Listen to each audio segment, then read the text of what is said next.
முதல் வாசகம் திருத்தூதர் பணிகள் அதிகாரம் 18 திருவசனங்கள் 1 முதல் 8 வரை. இவற்றுக்கு பின் பவுல் ஏதேன்ஸை விட்டு கொரிந்துக்கு போய் சேர்ந்தார்.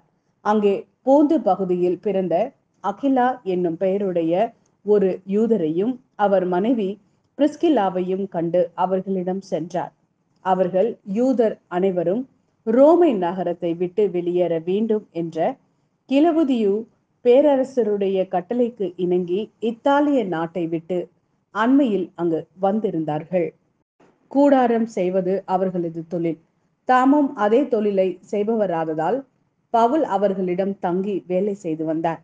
ஒவ்வொரு ஓய்வு நாளும் அவர் தொழுகை கூடத்தில் யூதரிடமும் கிரேக்கரிடமும் பேசி அவர்கள் நம்பிக்கை கொள்ள செய்தார்.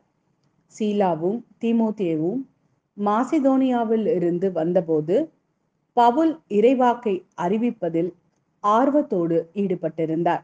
இயேசுவே மெசியா என்று யூதரிடம் சான்று பகர்ந்து வந்தார்.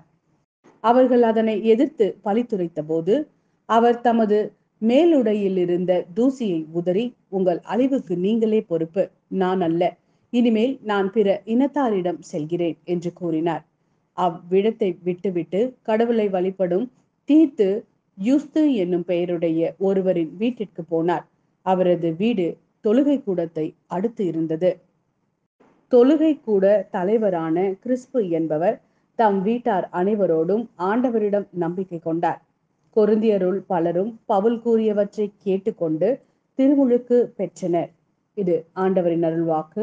இறைவா உமக்கு நன்றி. யோவான் எழுதிய நற்செய்தி அதிகாரம் 16 திருவசனங்கள் 16 முதல் 20 வரை. இன்னும் சிறிது காலத்தில் நீங்கள் என்னை காண மாட்டீர்கள், மீண்டும் சிறிது காலத்தில் என்னை காண்பீர்கள்.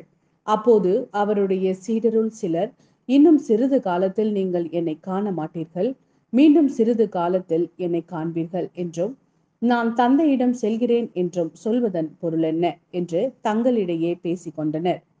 இந்த சிறிது காலம் என்பது என்ன? அவர் பேசுவது நமக்கு புரியவில்லையே என்றும் பேசிக்கொண்டனர்.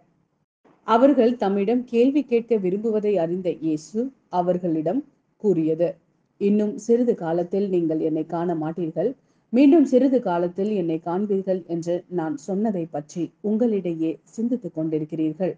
உறுதியாக உங்களுக்கு சொல்கிறேன், நீங்கள் அழுவீர்கள், புலம்புவீர்கள். அப்போது உலகம் மகிழும், நீங்கள் துயருறுவீர்கள், ஆனால் உங்கள் துயரம் மகிழ்ச்சியாக மாறும்.